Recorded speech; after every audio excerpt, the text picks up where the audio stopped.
Hypothalamus Artificial Intelligence, HAI, y Research Center for Advanced Decision Technologies, CAD, una división de HAI. Transformación digital impulsada por algoritmos autónomos e inteligentes en tiempo real. Presentan la conferencia. Gestión de racionamientos en el sector eléctrico. El material de la conferencia fue organizado por el ingeniero Jesús Velázquez Bermúdez, PhD. Esta presentación analiza el modelado de la escasez de recursos hídricos y la gestión de los embalses para regular el flujo de agua de tal manera que se mitiguen, o eviten, los impactos de los eventos extremos. Como principio básico, se supone que el modelo utilizado es un modelo de programación estocástica no anticipativa, optimización estocástica mediante escenarios, similar a los utilizados ampliamente en el sector eléctrico. Se analiza el caso de racionamientos debidos a la escasez del recurso hídrico. Se estudian dos estrategias de control de riesgos. Intuitiva, basada en conceptos lógicos, racionales, y las mejores prácticas de los modeladores y los operadores del sistema.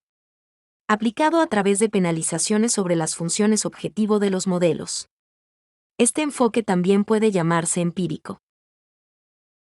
Científica, basado en el modelado matemático de indicadores de riesgo, aplicados a diferentes variables del sistema. Lo primero que debe discutirse son los tipos de riesgos que enfrenta un sistema de recursos hídricos, que están asociados con desviaciones del flujo de agua de su valor esperado. En la cola inferior, escasez, generará múltiples tipos de riesgos. Medio ambiente, caudales inferiores al flujo mínimo necesario para garantizar la calidad del medio ambiente. Déficit en la demanda de I, acueductos, 2, sistemas de riego, 3, industrias extractivas, etc. Déficit en la demanda de electricidad, y problemas en las cosechas. En la cola superior, abundancia, los riesgos son inundaciones, deslaves, derrumbes, etc., y problemas en las cosechas. Un segundo punto para considerar es diferenciar los aspectos económicos del costo de operar un sistema durante la situación normal, de los costos que pueden ocurrir durante, y después, de un evento extremo. En este caso, el diseño y el funcionamiento del sistema deben tener en cuenta la resiliencia ante estos eventos, que en muchos casos no se pueden medir en términos económicos razonables. Otro punto para tener en cuenta es diferenciar los aspectos económicos del costo de operar un sistema durante la situación normal, de los costos que pueden ocurrir durante, y después, de un evento extremo. En este caso, el diseño y el funcionamiento del sistema deben tener en cuenta la resiliencia ante estos eventos, que en muchos casos no se pueden medir en términos económicos razonables. Por ejemplo, al decidir la plantación de un cultivo que dura varios años, como la palma africana, se debe tener en cuenta la probabilidad acumulada de que el cultivo sobreviva 1, 2, n años. Esto tiene que ver con la evolución del clima en los próximos años. Sistemas eléctricos. Penalizaciones subjetivas. En el modelaje de sistemas eléctricos, para planificar y programar el despacho de plantas, ha sido tradicional el uso de penalizaciones subjetivas. Esto data del comienzo del uso de modelos lineales, muchos de los cuales aún se siguen utilizando, para manejar aspectos no lineales del problema real. Algunos ejemplos del uso de este tipo de artificios son vertimientos de embalses, para controlar vertimientos anticipados de una cadena de baja productividad a una de mayor productividad, técnica o económica.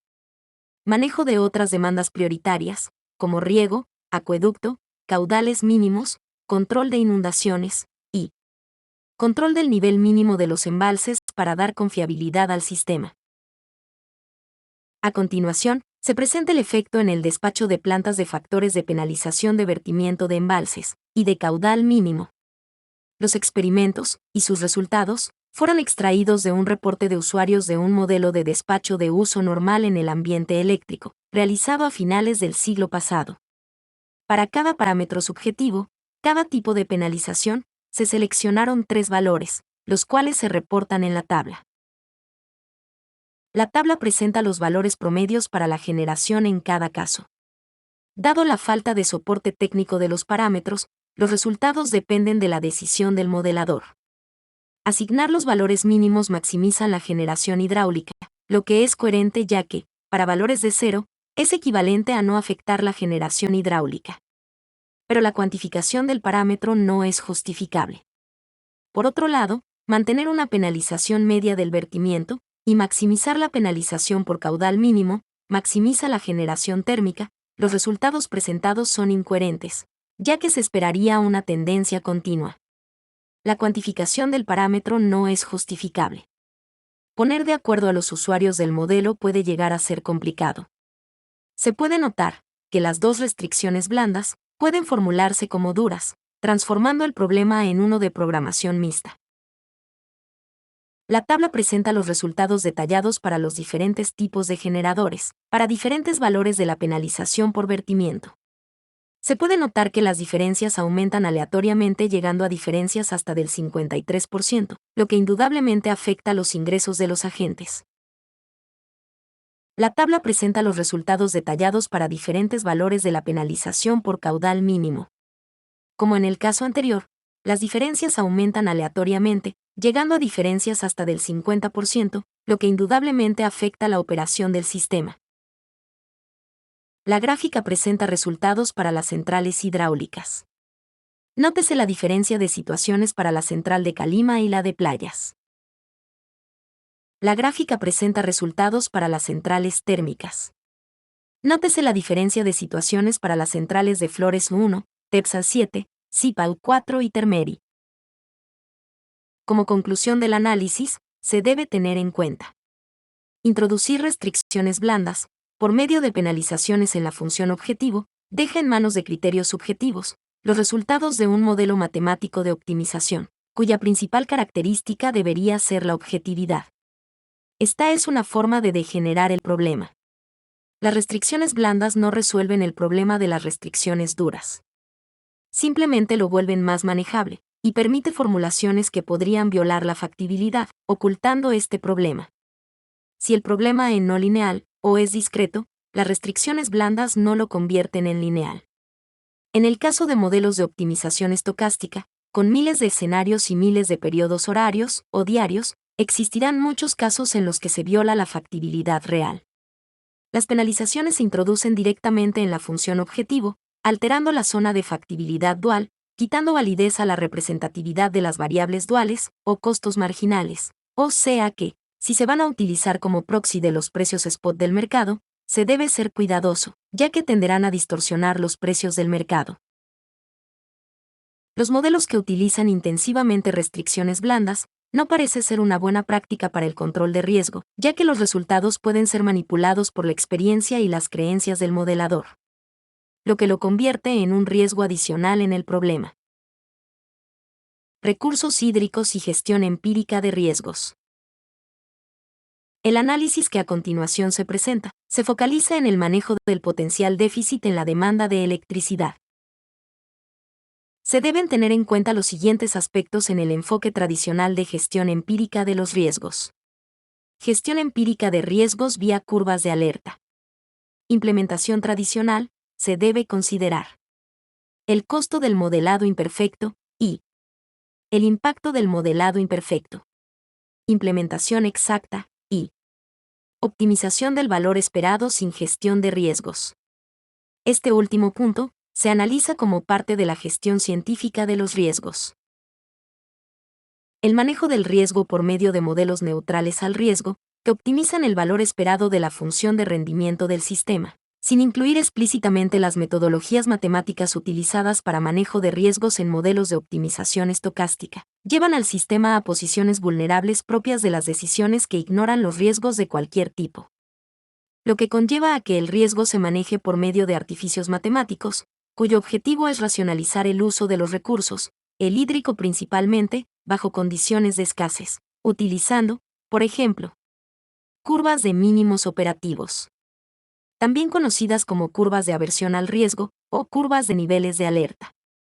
En adelante se hará referencia a curvas de mínimos operativos, o MOS. Las curvas de mínimos operativos son un concepto propio de ciertas reglamentaciones y de formulaciones matemáticas para tratar de evitar que un embalse, o una red de embalses, opere por debajo de un determinado nivel. Esto debido a se considera que dicho hecho podría producir déficit de energía en el futuro, que el modelo matemático no sería capaz de controlar sin incluir dicha restricción. Esto implica desconfianza en el modelo matemático.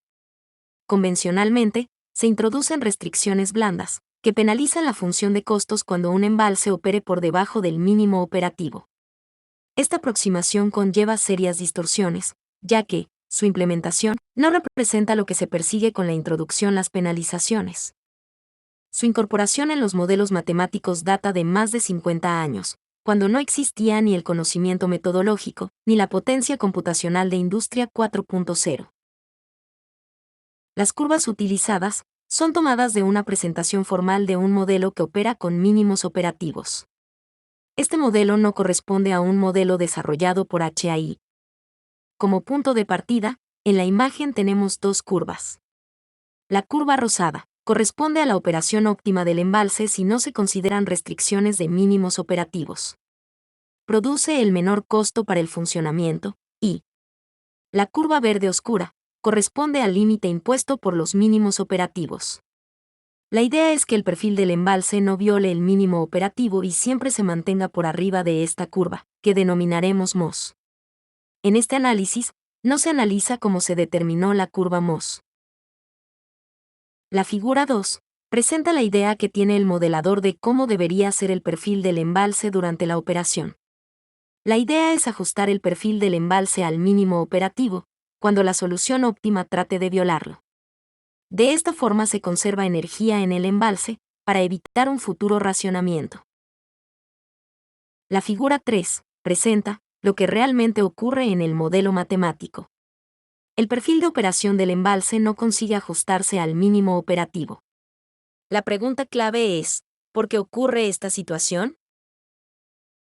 El embalse opera como si en el futuro se encontrará en una situación supercrítica, excediendo sensiblemente el mínimo operativo, cuando realmente no está en una situación crítica. Al comparar la operación óptima sin MOS, curva 1, y la operación modificada por los mínimos operativos, curva 3, se encuentra que comportamiento no es el que espera el modelador, y que no es intuitivo explicar por qué el perfil modificado se aleja de los mínimos operativos, desde antes a que ocurra la temporada crítica, prácticamente desde el comienzo del periodo de planificación. Esta situación, incontrolable, puede llevar al sistema a pagar precios de racionamiento, cuando hay suficiente agua en los embalses. Esto ha ocurrido en la realidad. El origen de esta situación peculiar radica en el modelaje realizado del concepto de los mínimos operativos, y no del modelo matemático.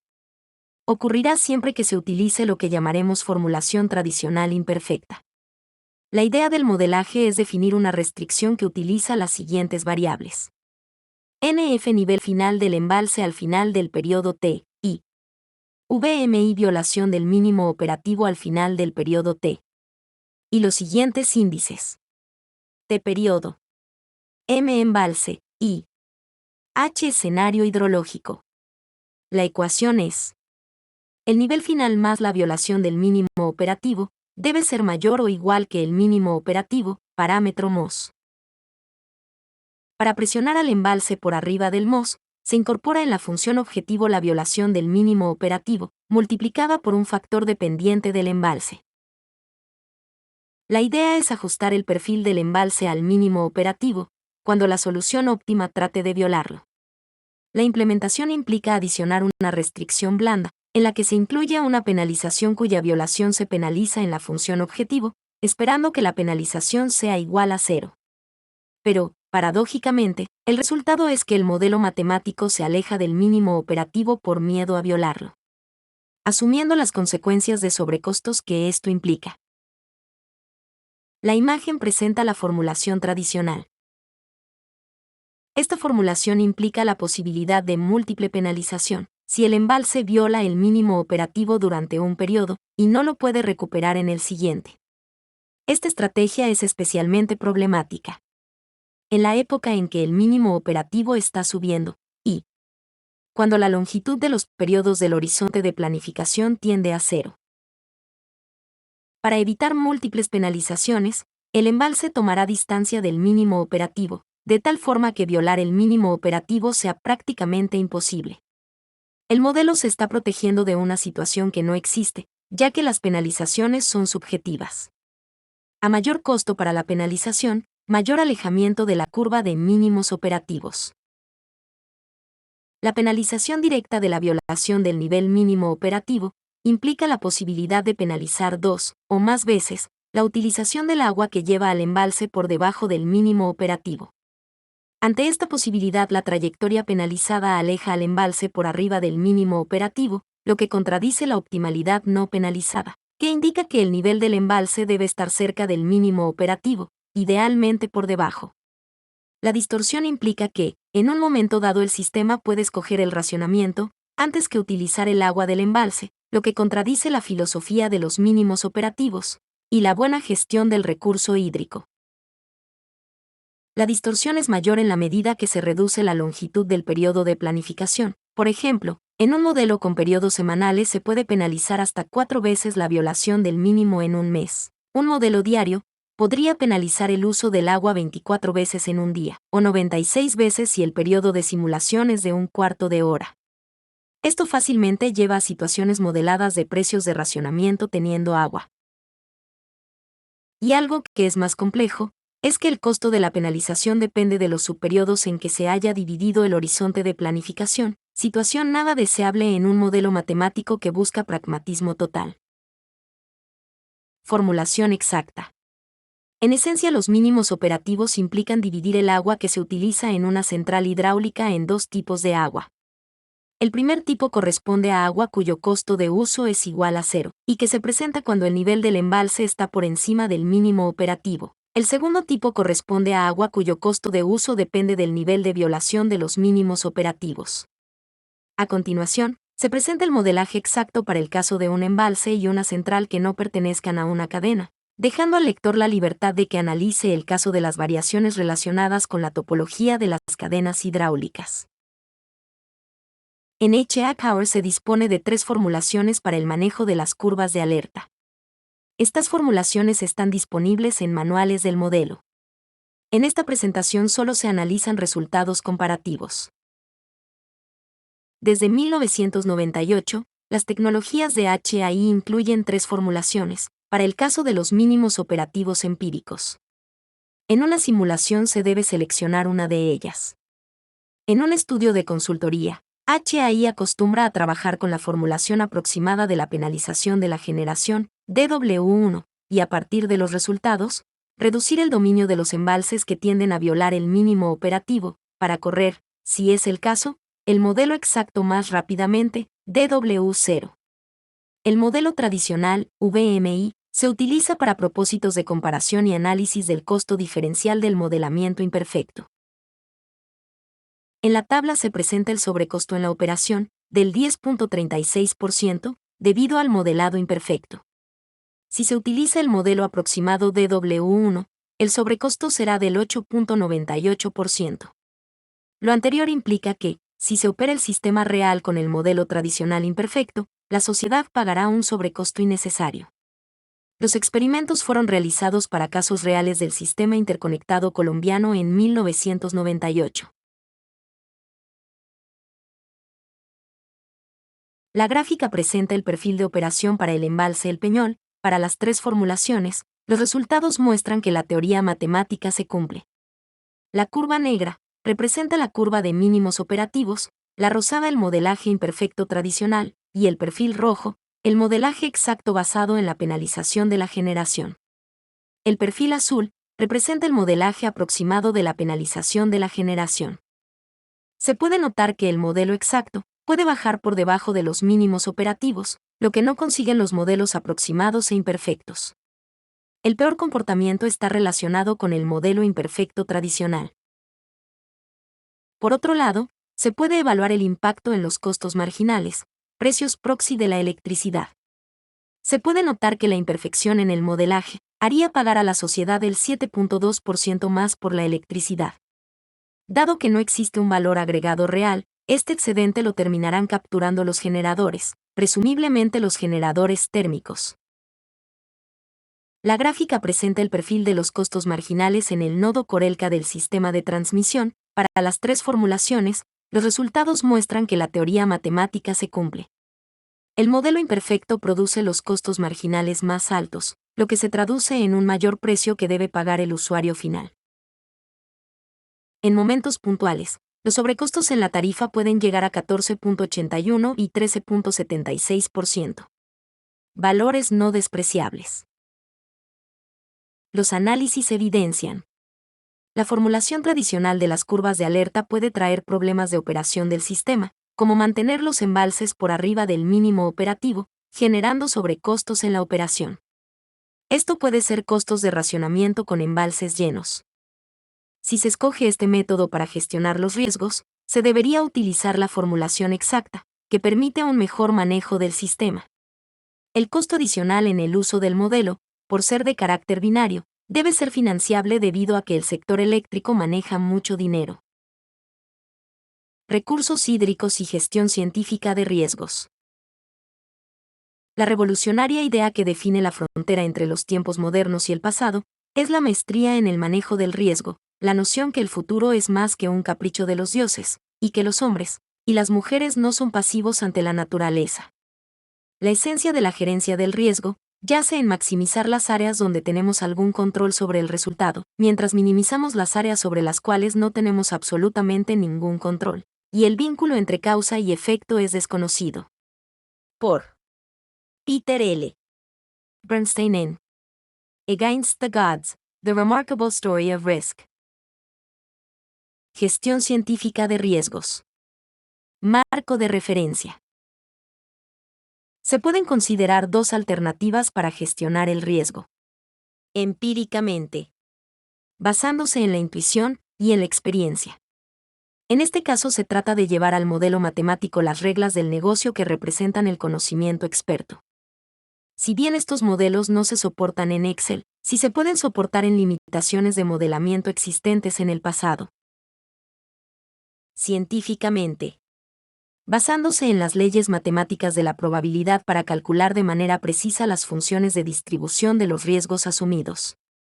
En este caso se incluyen en el modelaje el resultado de trabajos científicos orientados a la gestión de riesgos, como el realizado por Rockefeller en USF, para controlar los riesgos, de todo tipo, por medio del Value at Risk, VAR. Si se desea evaluar riesgos en cualquier sistema, los modelos utilizados deben ser del tipo de optimización estocástica, ya que los riesgos son inherentes al carácter aleatorio del sistema y de su entorno. Dado que el riesgo es un criterio subjetivo, ya que hay personas propensas al riesgo y otras averses, es necesario realizar un análisis de la posición en la toma de decisiones, ya que no existe una solución que podamos definir como óptima. La metodología más utilizada para tomar decisiones bajo riesgo es construir una curva Pareto riesgo versus ingreso esperado, y con base en ella seleccionar la decisión que es más confortable para la organización. Para tomar la decisión se debe considerar que hay una zona de decisiones factibles, en la cual se puede seleccionar la mejor decisión, la cual debe hacer parte de una curva Pareto de decisiones dominantes. Esto debido al carácter multicriterio del problema. Antes de resolver el problema, se debe considerar que la zona de factibilidad se debe dividir en dos. Zona de decisiones racionales, verde, en la que están las decisiones que tienen un soporte racional, el cual en términos generales es, el riesgo aumenta en la medida que aumenta el ingreso esperado. Lo cual ocurrirá si nos movemos sobre la curva Pareto. Zona de decisiones irracionales, azul, en la que están las decisiones que no tienen un soporte racional ni lógico. Por ejemplo, no tiene sentido aumentar el riesgo, en tanto se disminuye el ingreso esperado. Esto ocurre si quien toma la decisión se mueve en la curva frontera superior. La búsqueda de la solución debe realizarse en la zona de decisiones racionales, y más específicamente sobre la curva Pareto, riesgo versus ingreso esperado. Para las decisiones sobre la curva no se puede indicar cuál es mejor que otra, ya que dependen de la posición con respecto al riesgo del tomador de decisiones. Lo que, si se puede afirmar, y probar matemáticamente, es que dominan a cualquier decisión que esté al interior de la zona de factibilidad racional, indicadas en la imagen por los círculos rojos. Optimización estocástica y medición de riesgos. Posteriormente se deben definir 4 aspectos fundamentales. El árbol de decisiones determina el proceso estocástico que se simulará. Cada rama del árbol define un escenario. Habrá tantos escenarios, como extremos finales tenga el árbol. Existen muchas variaciones alrededor de este concepto, y de cómo se manejarán durante el proceso de optimización. Proceso estocástico implica la generación sintética de los parámetros aleatorios del modelo y su vinculación al árbol de decisiones. Este proceso determina la magnitud de los eventos extremos, que son los que normalmente están asociados a los desastres y por ende a los riesgos. Gestión del riesgo determina la formulación a manejar para la gestión de riesgos, y estrategia de solución asociada a los algoritmos de solver que se utilizarán, normalmente basados en metodologías de gran escala, como Benders y relajación lagrangiana. Consideremos un caso de solución del problema utilizando Benders, con cortes unificados, como estrategia de solución, de un modelo de optimización estocástica con un árbol de escenarios multietapa. Una de las alternativas para atacar el problema es formular un modelo de Benders, en el que el coordinador se encarga de manejar la gestión del riesgo. El esquema de Benders unificado implica una formulación que toma ventaja de los escenarios, de forma tal que un solo escenario, o un mes de un escenario dinámica, genera cortes para todos los escenarios. Optimización estocástica y medición de riesgos. El control del riesgo financiero, de los costes y o los ingresos, no es nuevo. Desde finales del siglo pasado se desarrollaron las formulaciones matemáticas para controlar el valor en riesgo condicionado, Conditional Value at Risk, CVAR, Rockefeller y Uriyasev, en el 2002, para distribuciones generales de pérdidas o costos, también conocido como exceso de pérdidas esperadas, con respecto al valor en riesgo, VAR. Basado en el trabajo de Rockefeller y Uriyasev comienza la serie de publicaciones y de aplicaciones para la inclusión del control del CVAR en modelos de programación estocástica. Estos trabajos se centran en controlar el CVAR por medio de minimizar el CVAR restringiendo el valor esperado de los ingresos o de los costes. Maximizar valor esperado de los ingresos o minimizar el valor esperado de los costes restringiendo el CVAR. Existen otras metodologías para controlar los riesgos, por ejemplo, Mean Variance de Markowitz. Minimizar el máximo arrepentimiento, y Downside Risk. Nos concentraremos en el análisis de la gestión de riesgos. Si se desea evaluar riesgos en cualquier sistema, los modelos utilizados deben ser del tipo de optimización estocástica, ya que los riesgos son inherentes al carácter aleatorio del sistema y de su entorno. Dado que el riesgo es un criterio subjetivo, ya que hay personas propensas al riesgo y otras averses, es necesario realizar un análisis de la posición en la toma de decisiones, ya que no existe una solución que podamos definir como óptima. Si bien estos modelos no se soportan en Excel, sí se pueden soportar en limitaciones de modelamiento existentes en el pasado. Dos aspectos se deben considerar para introducir matemáticamente el control de riesgo en los modelos matemáticos de optimización estocástica. Una medida de riesgo y un criterio de decisión. Los dos aspectos en conjunto definen la estrategia del DECISE con respecto al riesgo. La búsqueda de la solución debe realizarse en la zona de decisiones racionales, y más específicamente sobre la curva Pareto, riesgo versus ingreso esperado. Para las decisiones sobre la curva no se puede indicar cuál es mejor que otra, ya que dependen de la posición con respecto al riesgo del tomador de decisiones. Por otro lado, existe la tendencia a creer que utilizar un modelo de optimización estocástica y maximizar la función de ingresos esperados es una buena solución. Sin embargo, esta puede ser la peor decisión racional. El análisis de riesgo indica que la decisión que maximiza el ingreso esperado coincide con la decisión que maximiza el riesgo racional. Esto indica que, si se ignora el análisis de riesgo en un modelo de optimización estocástica, optimizar solo el valor esperado llevará al sistema a una posición totalmente vulnerable al riesgo, quizás la peor que se pueda tomar.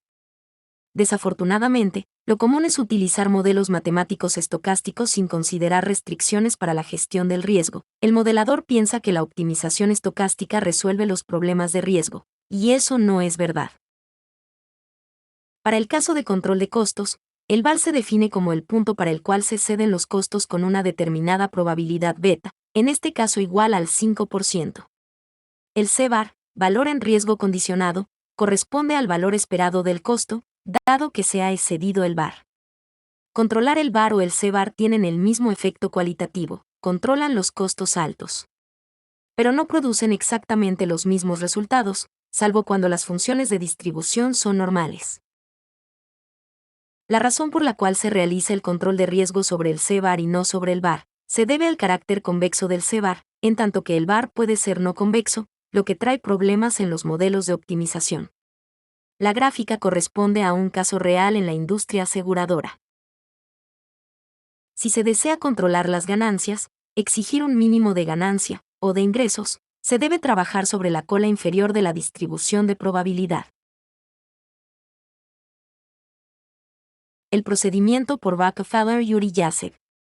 Si se considera I como perteneciente a un universo discreto de escenarios equiprobables YH, con probabilidad igual a 1 dividido por el número de escenarios, NE, el C-bar puede escribirse como igual a la suma del bar más la suma de los excedentes del costo menos el bar multiplicados por 1 menos beta a la menos 1, donde YH representa el valor de los parámetros aleatorios correspondientes al escenario H.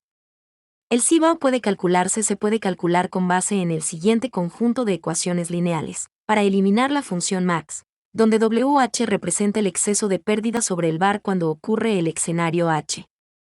Estas ecuaciones lineales son utilizadas para introducir el C-bar en los modelos de optimización estocástica con base en escenarios. Para un árbol de decisión de 2 etapas, las restricciones de control de riesgos integran todas las etapas. Para un árbol de decisión multietapa, las restricciones de control de riesgo pueden ser estáticas, una restricción para el último periodo de todos los escenarios. Sin embargo, se debe tener en cuenta que existen múltiples riesgos y que no hay razón para controlar en un modelo matemático uno solo de ellos. Por lo tanto, se puede incluir múltiples controles. En este caso se consideran el riesgo financiero y el operacional. En época normal, es decir, sin riesgo de racionamiento, el control de riesgo se podría focalizar en el riesgo financiero, disminuyendo la importancia de la vigilancia del riesgo operacional. En época de posibles racionamientos, el control se debe focalizar en el riesgo operacional, ignorando, quizás, el riesgo financiero. Esto se consigue seleccionando los valores de beta apropiadamente. Lo que, si es poco ortodoxo, es tratar de controlar todos los riesgos por medio de un solo riesgo. Controlar el riesgo financiero no implica controlar el riesgo de racionamiento. De la misma manera, se puede definir varias estrategias para el control dinámico de los riesgos, la cual depende del tipo de modelo que se esté corriendo. No parece muy razonable que, para un modelo estratégico, del orden de los años, se tenga una política única para control de riesgos para todos los periodos. Quizás solo se requiera para el último periodo que totaliza el valor presente neto del proyecto. Para un modelo táctico, del orden de los meses, el control de riesgos podría operar para unos determinados periodos, o para situaciones de eventos críticos, antes y después. Para un modelo de corto plazo, o de tiempo real, el control de riesgos debe hacer énfasis en los primeros periodos. Como ejemplo, se presentan los resultados del control del riesgo para una aplicación de HI Power, para expansión de un sistema eléctrico de prueba de IEE. Los cuadros presentan los resultados agregados de los costos, y los parámetros de control del riesgo. Se debe notar que se controla el C-bar, que debe ser menor o igual a 444, el bar es calculado por el modelo matemático. Lo que se espera del control del riesgo es aumentar el valor esperado, disminuir la medida de riesgo, el C-bar, y disminuir el rango de la volatilidad de los costos. La comparación de las funciones de distribución empírica muestra que el efecto teórico es realidad, y que se han controlado los riesgos de manera efectiva. Con respecto a la transformación digital que están viviendo todas las empresas, se tienen las siguientes consideraciones, que son opiniones del editor de la conferencia. Esta transformación parece no estar cubriendo los modelos de toma de decisión, ni la forma de construir los nuevos modelos matemáticos, teniendo como referencia las metodologías matemáticas y las tecnologías informáticas a nivel del estado del arte de la industria 4.0. Por alguna razón, Se encuentran en uso modelos diseñados e implementados hace varias décadas, y utilizados en muchas ocasiones con base en adaptaciones empíricas para resolver problemas que antes no existían. Es como si la tecnología en la toma de decisiones se hubiese detenido, dejando esta área del saber en el pasado. Tomar decisión con base en modelos matemáticos complejos, como los de optimización estocástica, no es garantía de tomar buenas decisiones. Existen casos en donde los racionamientos fueron generados por los modelos matemáticos utilizados. Tomar decisiones con modelos de acuerdo con el estado del arte es garantía de maximizar el excedente social que captura la sociedad. Esto es principalmente importante en el caso de los servicios públicos. No se debe olvidar lo que Alfred Whitehead afirmó. Ocurre a menudo que, al enjuiciar un libro de matemáticas aplicadas o una memoria, toda la dificultad reside en el primer capítulo o incluso en la primera página. Porque es allí, en el mismo principio, donde será posible hallar inadvertencias en los presupuestos del autor. Más adelante, el problema no estriba en lo que dice el autor, sino en lo que no dice. Tampoco estriba en lo que él sabe que ha supuesto, sino en lo que ha supuesto inconscientemente. No se trata de poner en duda la honradez del autor. Es su perspicacia la que estamos criticando. Cada generación somete a crítica las imposiciones inconscientemente hechas por sus antecesores. Puede estar de acuerdo con ellas, pero las pone al descubierto. Gracias por su atención.